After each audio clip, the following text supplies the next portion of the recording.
Oh, hello. Welcome to the Inside Out. Karen Hammock is on the keys, joining us again, and I am Claude Hall.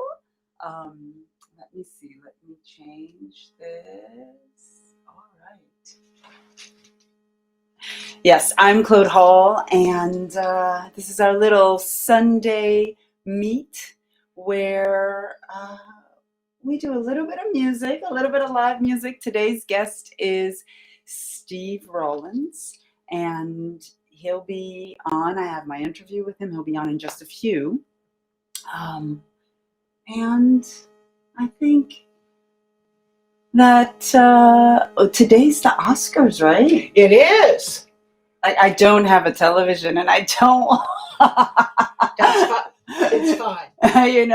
And so I was like, "Oh wow, it's the Oscars."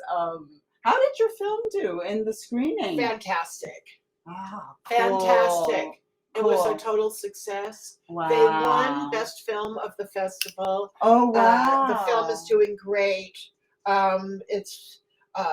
There's more festivals that it's in, and it was a wonderful night. It was fantastic. Oh, wonderful. Mm-hmm. Wonderful. Yeah. Yay! Yeah. Oh, hey, Roland. Nice to see you. Karen was just talking about her the movie that she wrote, the soundtrack. Rosebud Lane. Well, I didn't write the soundtrack. I have an instrumental song in the last scene of the film. Yeah. Which is the one everybody's going to remember. That's right. Because that is the one that brings it home. Yes. Yes, it was a success. Cool. Yeah. Well, congratulations. Thank you. Congratulations. Thank you. And Karen is actually going to be my guest for the next show. Yay! That'll be fun to talk. Yes. Yeah. So you'll all get a chance to meet her like a little bit more in depth. I always, the person behind the person. Yeah. So this month has been a pretty crazy month with everything going on in the world. And one of the things that happened recently is that in the jazz and music world, we lost a beautiful soul, Barbara Morrison. She was the mentor and the guide for so many. And I remember the first time I saw her performing, it was at this restaurant in Santa Monica at the airport, which is called Typhoon. It was called Typhoon. And there was this big band and she was singing, and, it was magical. She had this energy of joy, and the stories she told, you would watch her, and Barbara Morrison was just an amazing performer, and she supported so many people in their art as well. And so this first song goes to Barbara and her memory and how she supported so many artists in their journey, and she's watching over us all now.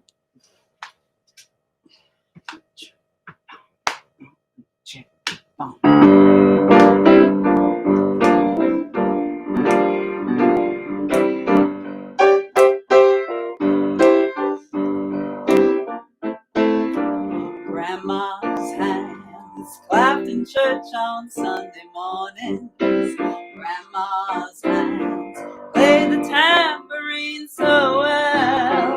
Grandma's hands used to issue out a warning. She'd say, "Baby, don't you run so fast.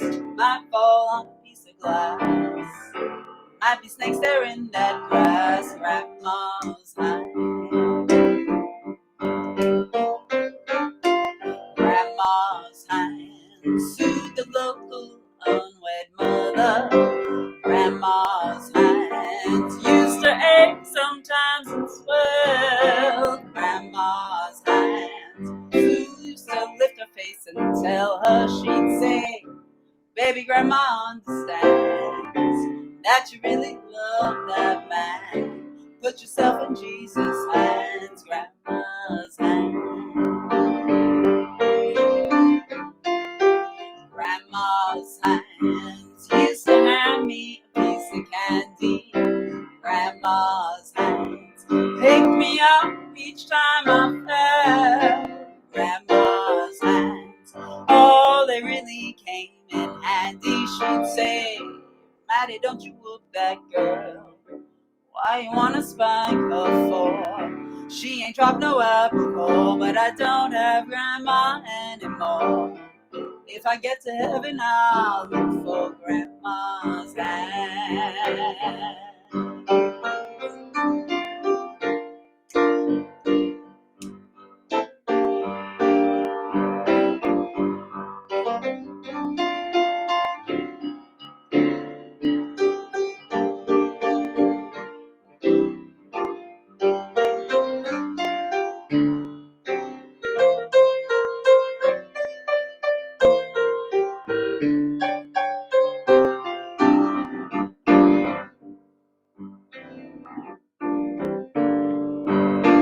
Grandma's hands clap the church on Sunday mornings. Grandma's hands play the tambourine so well. Grandma's hands, oh, they really came in handy. She'd say, Maddie, don't you whoop that girl. Why you wanna spank her for? She ain't dropped no apple core, but I don't have Grandma anymore. If I get to heaven, I'll look for Grandma's hand.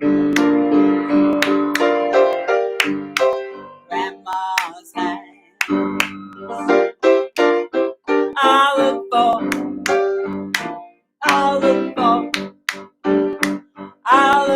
Grandma's hands.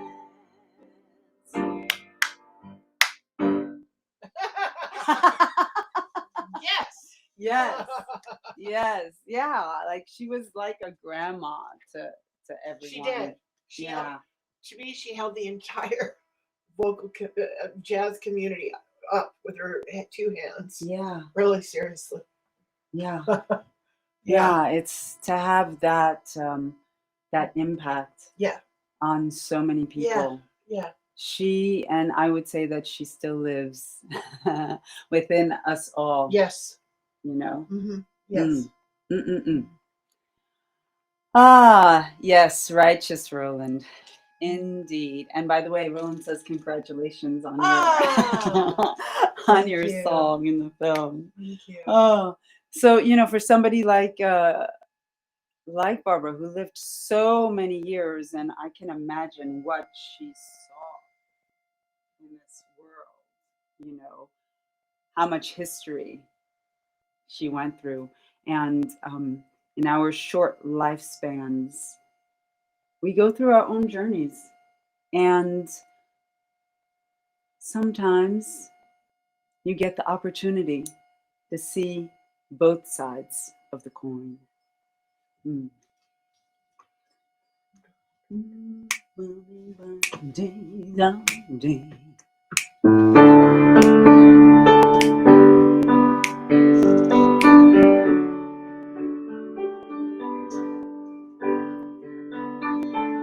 Bows and flows and angel hair, and ice cream castles in the air, other canyons everywhere. I've looked at clouds that way, but now they only block the sun. They rain and snow on everyone. So many things I would have done, but clouds got in my way. I've looked at clouds from both sides now, from up and down, and still somehow it's clouds' illusions I recall. I really don't know clouds at all.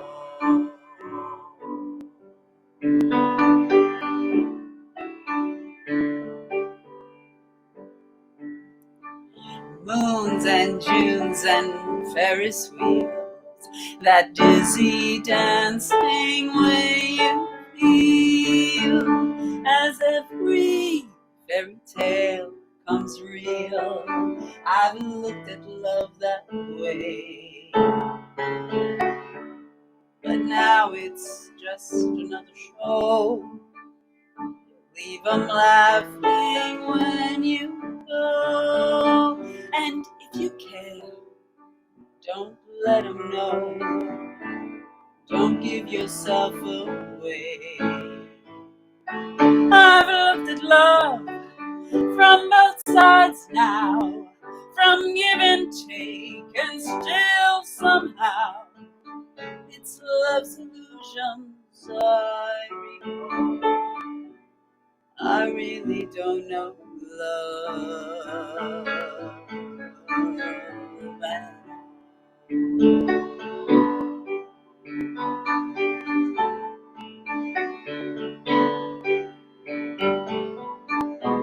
Tears and fears and feeling proud to say I love you right out loud. Dreams and schemes and circus crowds, I've looked at life that way. But now old friends, they're acting strange. They shake their heads, they say I've changed. While something's lost in living every day. I've looked at life from both sides now, from win and lose, and still somehow it's life's illusions. I really don't know love at all. Life, it's a beautiful, beautiful journey. And I want to share with you Steve Rawlins' journey. Doing some gigs of like ninth grade, definitely my senior year of high school. A classmate of mine's father owned a restaurant in Century City, and I wound up basically doing a restaurant piano job in Century City when my friends were working at McDonald's or hamburger places or ice cream places. Oh, wow. I was playing piano in Century City. And what I understand is that it's sitting in the audience at the taping of CBS variety shows that you actually started to get really interested into music. It was, so when I was 4 or 5 years old, I started playing the piano, and I kind of had a sense of that music was something that I was really interested in at a young age. Neither of my parents had a piano in their home when they were growing up, and they decided when they were going to have a family, they wanted to have a piano in the house. Oh, wow. And my father, even though nobody played a note ever, figured if he was going to get a piano, he should get a good piano. They went down to 57th Street to Steinway & Sons and bought a Steinway upright piano. It was always easy for me to find melodies. And the fifth grade, I got a trumpet and started playing that. And my parents would take us to all these variety shows. Yeah. And I'd sit right next to the band. And I pretty much knew that that's what I wanted to do for a living somehow. But then I actually was frequently watching, wonderful trumpet players and great band players. And Nelson Riddle was conducting for the Smothers Brothers. And Paul Weston was doing Danny Kaye's show. And Peter Matz was doing Carol Burnett. And I was just sitting there watching the string sections and rhythm sections. I said, this is the direction I really want to go. How lucky was I to be able to go down and sit right next to them and watch it? Right. That must be like when that is something that you're wanting to do and that appeals to you, and then you get the opportunity to see it happening live. It must be magical. It was fantastic. Absolutely. My father was an aerospace engineer. Right. And the whole family was from New York, but he had a chance to work on the Gemini project.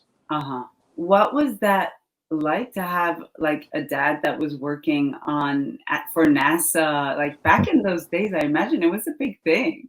Oh, absolutely. Once in a while, he would bring home something with a rocket on it or some fancy stuff, and he was able to help me with my algebra really well. And did you ever did the desire to like follow in his footsteps ever show up? That didn't seem like it was going to possibly happen. Why is that?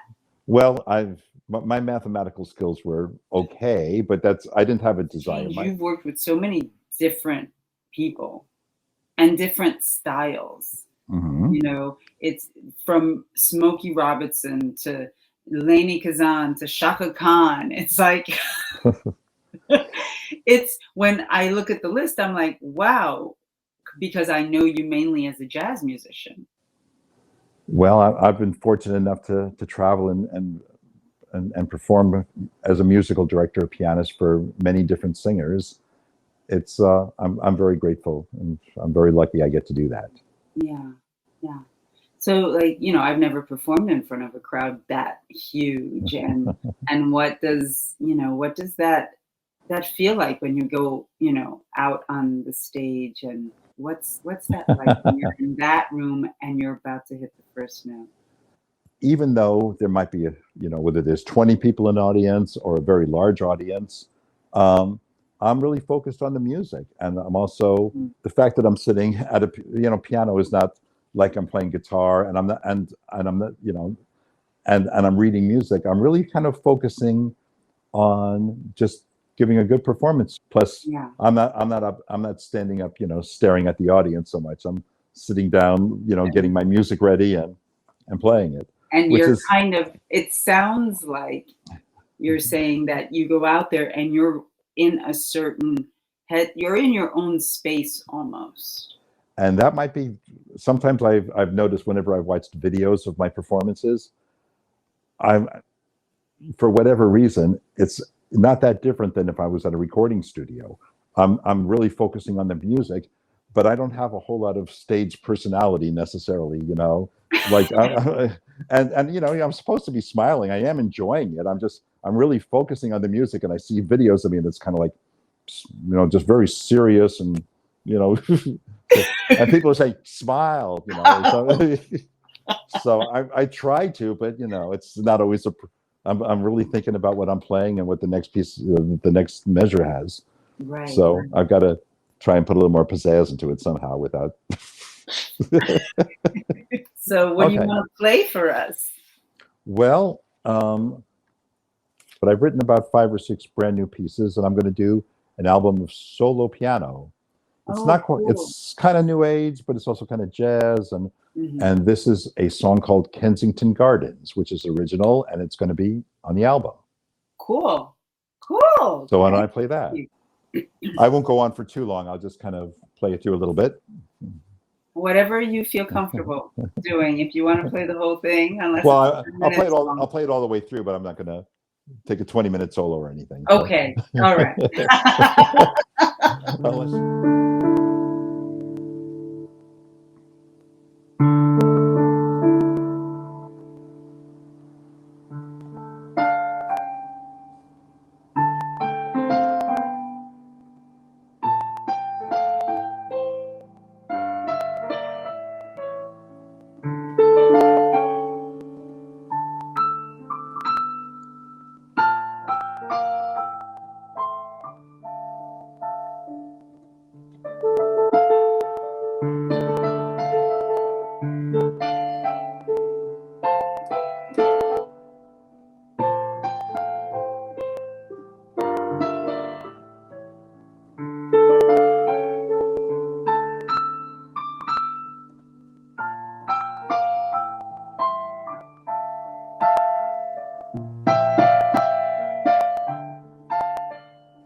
Thank you. Thank you. Thank you. Unforgettable,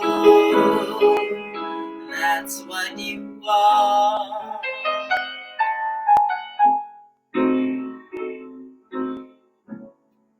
Unforgettable, though near or far,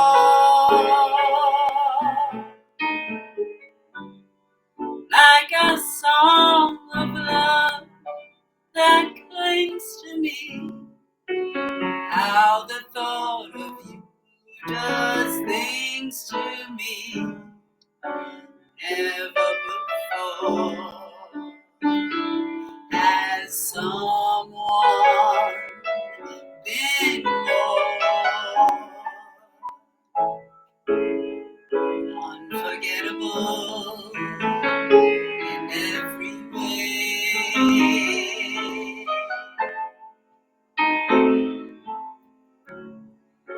And forevermore, that's how you'll stay.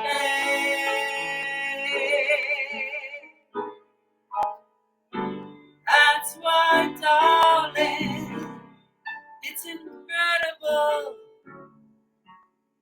that someone so unforgettable thinks that I am unforgettable too.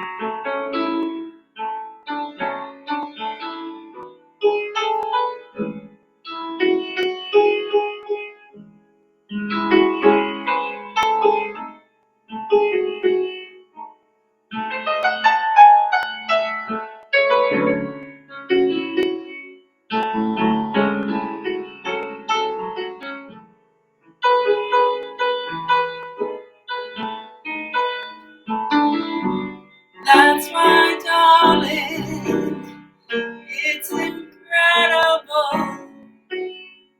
that someone so unforgettable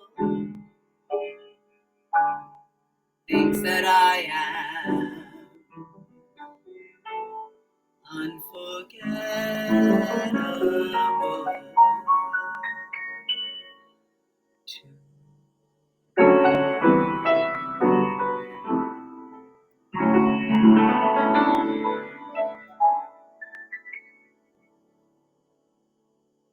There you go, Charles. All right, I'm going to share with you all the second half of the interview with Steve Rawlins, also an author. Like, there's a bunch of Hal Leonard books out there. Every once in a while, I'll hear from a singer somewhere in the world that's purchased one of my books, or a couple of the other ones where there were arrangements involved. Hal Leonard had me go in with a trio with bass and drums and make it and make sort of like Music Minus One, so people could sing along with it.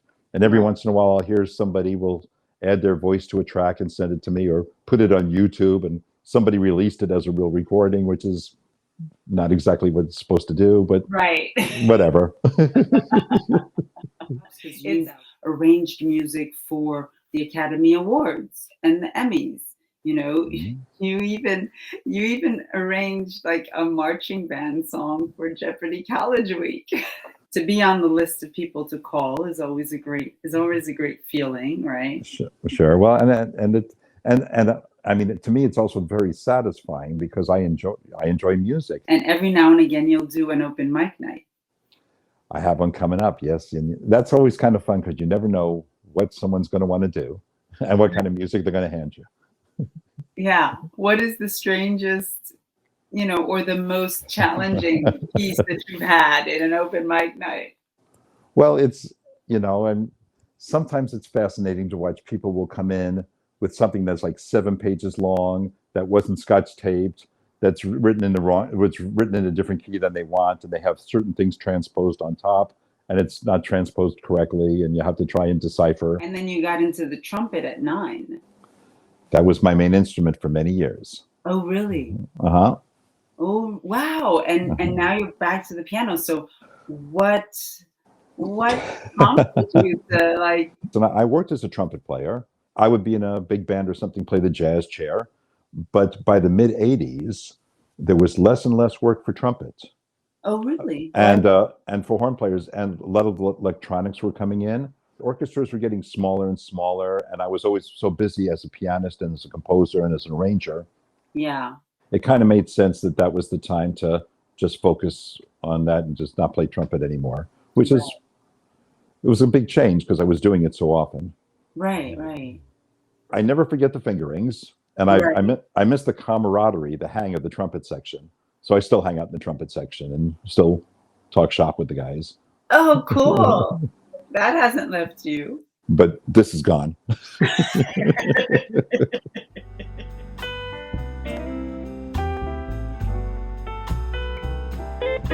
Them that's got shall have, them that's not shall lose. So the Bible said, and it still is news. Mama may have, and Papa may have, but God bless the child that's got his own, that's got his own. Yes, the strong get small while the weak ones fade.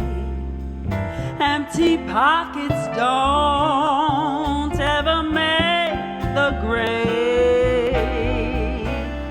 Mama may have, and Papa may have, but God bless the child that's got his own, that's got his own.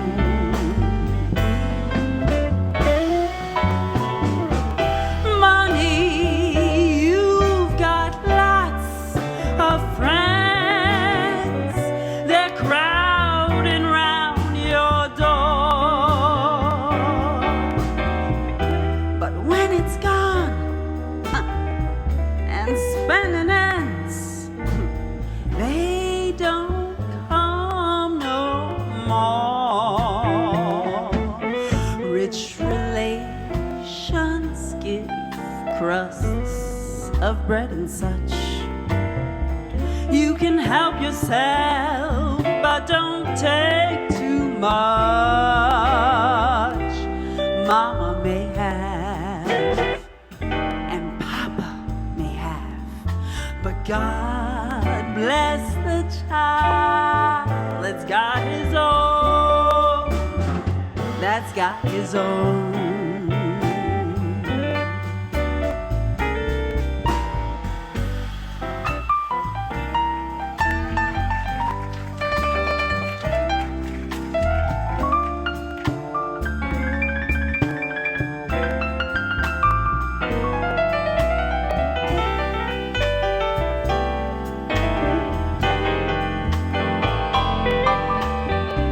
Steve Rawlins on piano.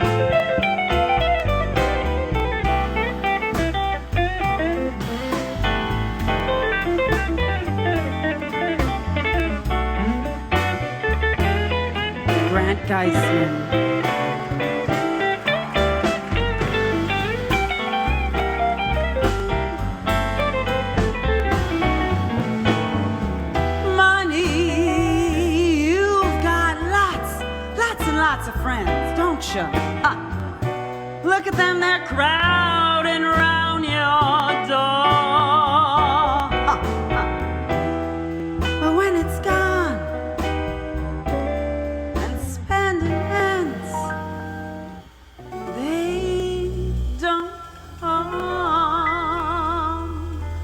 no more. Rich relations shanks give crusts of bread and such. You can have a little. Oh, but don't you go helping yourself too much, huh? Papa may have, and Mama may have, but God bless the child that's got his own. God bless the child. Oh, God bless the child. Who's got his own.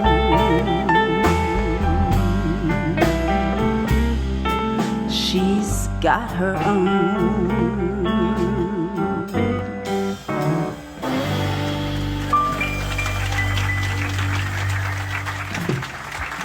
Thank you. Your album Step Right Up, was that trumpet?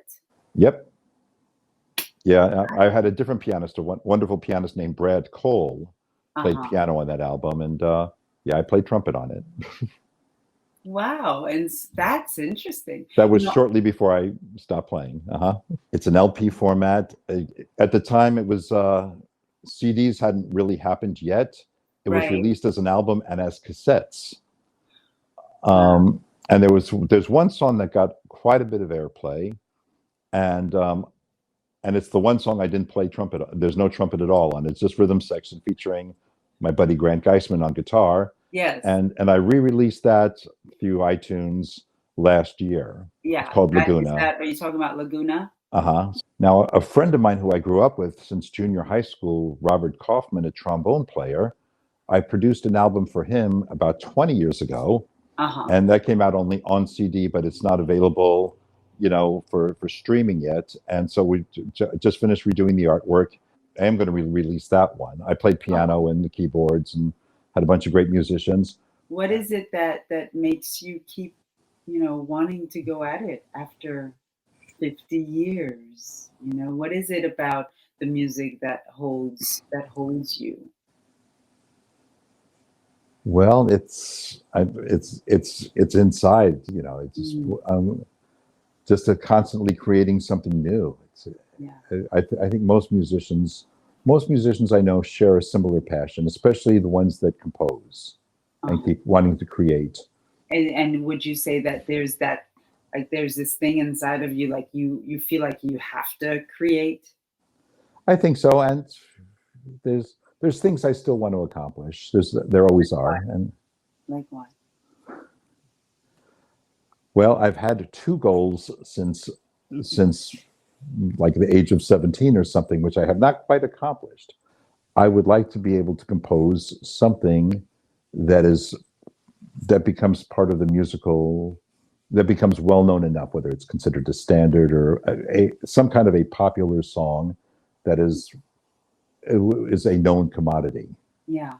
I always wanted to be able to have at least one TV theme song that was known on some level.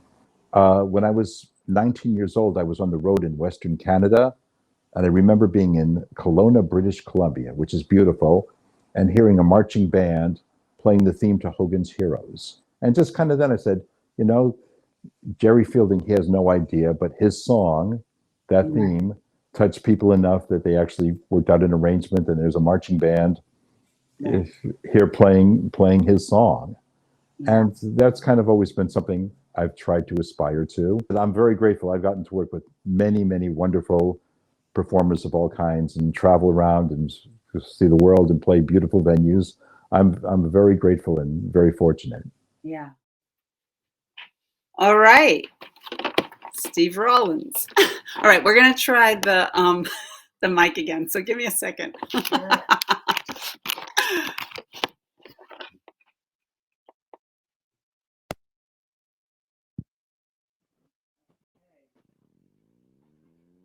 I have a feeling that there you go. Sometimes you have to unplug and then replug, right? Turn it off and turn it back on again. Seriously. Okay. Oh my God, technology. I am so not a technology person, and I'm having to do this, and it's, yeah. Right. Well, Steve Rawlins, you can find him performing with so many different singers, check out his website, SteveRawlinsMusic.com, and he's also on Instagram. And what I love is that after 50 years of being in this business and working, and he still has his dreams. Mm-hmm. He still has his desires, and he's still shooting for them. And I think that's amazing. That we should actually find that that passion that helps us move through this world with something that we're grounded into. All right. Okay. Roland says it sounds much better. Roland, should I do Unforgettable again? Because I hope the sound was okay. Send me a message, Roland, and let me know if I will, and we'll tack it in at the end. All right. Okay. So. And, along the way, we will meet people like Barbara Morrison, for example, like Karen Hammock, who help us along the way and are there to support us. And one thing that is quite important, that they share their truth with us. Okay, Roland says yes to do Unforgettable again, so we'll do it at the end. So this one goes out to all of my sisters and brothers, all of the people that have partnered with me on my journey and help other people move forward. Okay. So. Yeah.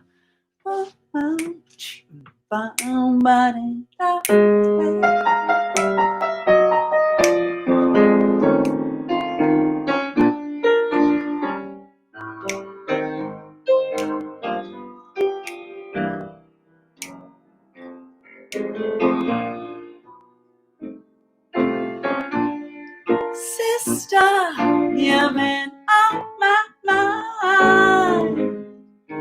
Sister, we're two of a kind. So sister, I'm keeping my eyes on you. I bet you think I don't know nothing about singing the blues. Well, sister, have I got news for you? I'm something, and I hope you think that you're something too. Stuffing, I've been up that lonesome road. I've seen a lot of suns coming down. So trust me, no life's gonna run me around. So let me tell you something, sister. Remember your name. No twister's gonna steal your stuff away, oh sister. We sure ain't got a whole lot of time. Shake your shimmy, sister, 'cause honey, it's time for feeling fine. Oh yeah. Woo. Yes. Sister, we sure ain't got a whole lot of time. Shake your shimmy, sister, 'cause honey, it's time for feeling fine.